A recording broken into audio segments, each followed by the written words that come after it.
Hello everyone, I am Rajesh Kumar, the founder and the chief trainer of Itunavo. Welcoming you all in the new course uh, that is 5G RLC Development Mastery using C++. This is completely aligned with the TS38.322 protocol implementation and the debugging, right? So, what is about this course? Let me first introduce you and then we will see that the course contents. Okay. So, first thing, this course is completely having the discussion about all the 3GPP 38.322 topic and all the clause line by line. This is the first time exactly on any platform where you will see that the specs is being discussed line by line.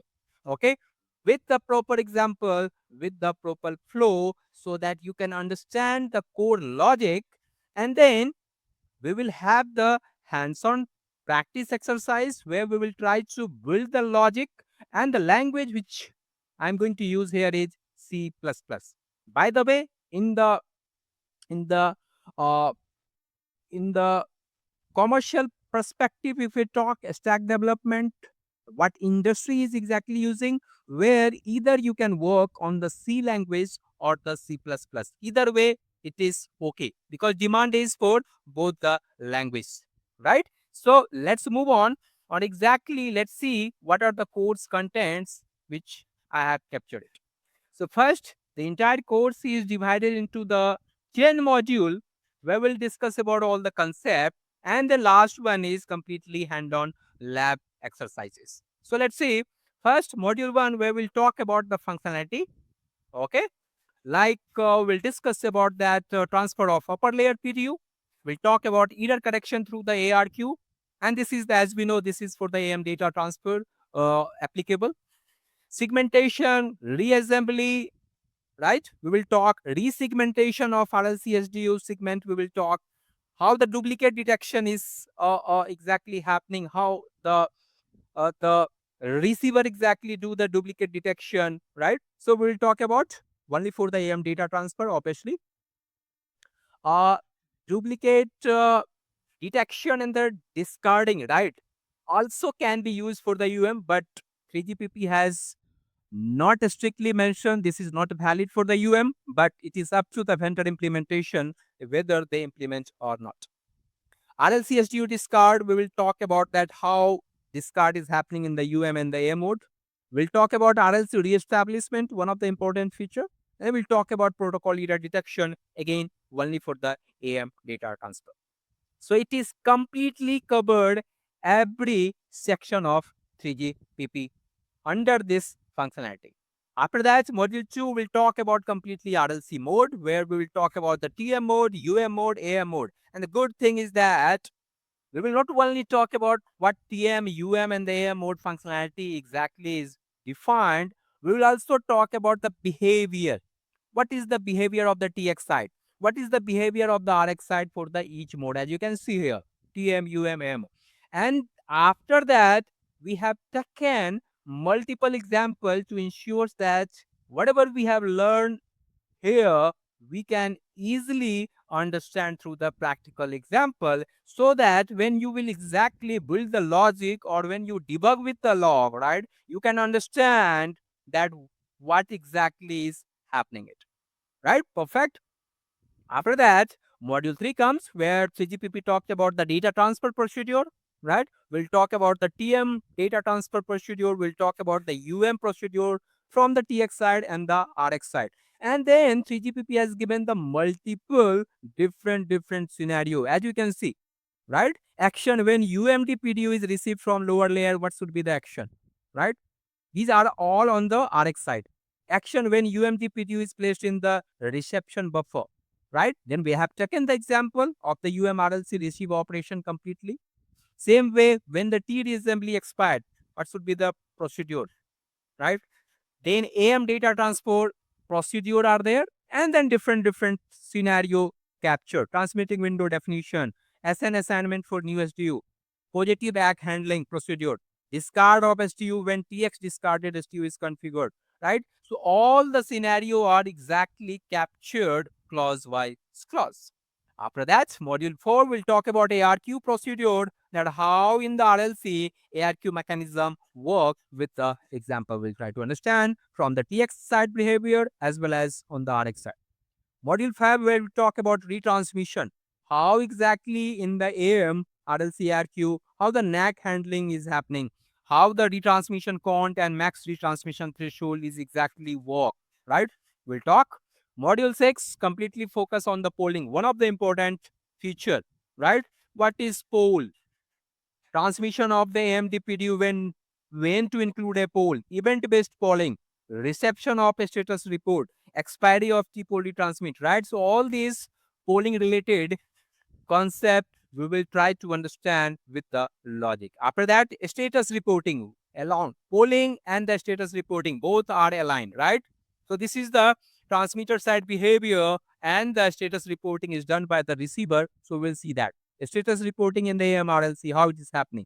Polling from the PEED, polling from PEED example, and we will try to understand this through the example, right? Detection of reception failure, detection of discard, status probe timer, constructing a status PDU. This is one of the important part to need. How the status PDU is constructing, right? And then last, complete walkthrough from start to end. Module 8 will talk about the data volume calculation. Again, this is very, very important concept. We need to understand that how the data volume is calculation is happening or MAC BSR, right? Regular RLC data volume, delay critical RLC data volume, delay reporting RLC data volume, inclusion of a status PDU in the data volume. So there are multiple scenario 3GPP has captured and I have captured two. Next, we'll talk about the different types of format. The TM format, UM format, AM format, status PDU, exactly.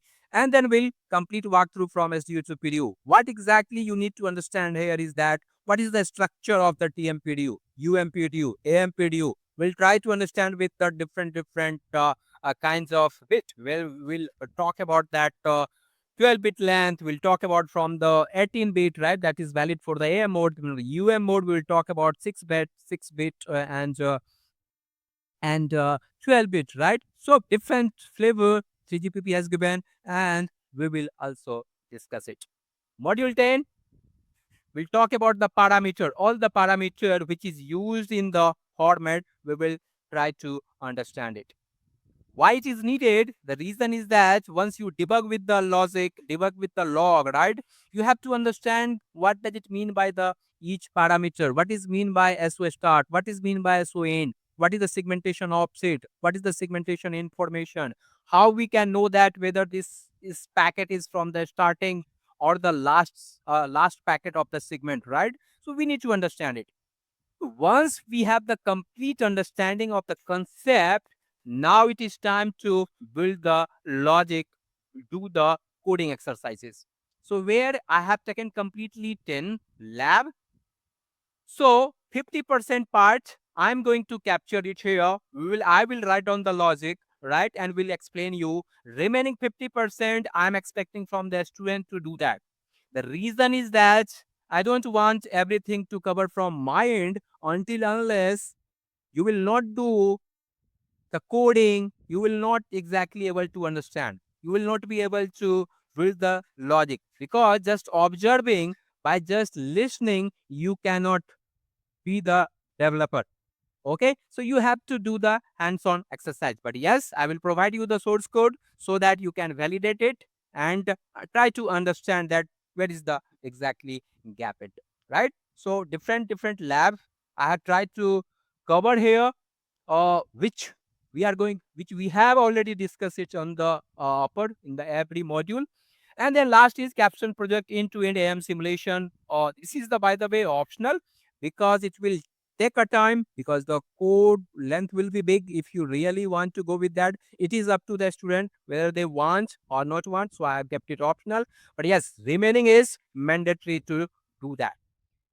During this part, as a developer, you are not only going to write the code, building the logic, you have to also debug it as per your client issue, right? So that's the reason Lab 10 is completely dedicated for the MDSoft log validation. We will try to understand the RLC layer log. We will try to understand every message in the detail, and we will try to map with the 3GPP clause what we have learned in here, right? Now your question will be that, hey, where we will exactly do the all the coding? So for that, I'm going to use the online GDB debugger is tool is there, right? Which is completely open, where you can write down, you can use the any compiler. Every compiler option are there, right? From the release 14 to compiler 17 to compiler 21 is the latest, I think, right? So you can write down the code and you can compile it. It's very easy tool, right, to understand it. Now, let me clarify one thing, guys. Here, our purpose is to learn the concept, right? Do not think that in this course you will exactly do what the industry, exactly the real stack. When you are going to engage with the real stack development, there will be a gap, there will be a slight gap will be there. Why gap will be there? Because when you will write down the RLC layer code, right, you have to engage with the upper layer, lower layer, end to end layer, right? Then it can only work. But here, our complete focus is on the RLC layer. That is the number one gap. Second gap is there, the open source, the debugger, right, which we are going to use here, having the certain limitation, right, compared to the actual stack. The limitation in terms of that, there are many code, right, which is not actually decodable by the existing debugger tool, right? So there will be a certain limitation if you try to compare with the actual stack, right? But this is the basic foundation, right, which you will learn here, so that when you exactly engage with the commercial stack level development, you can easily build that, right? So that is the whole purpose of this course. With that, thank you. See you in the exactly next section.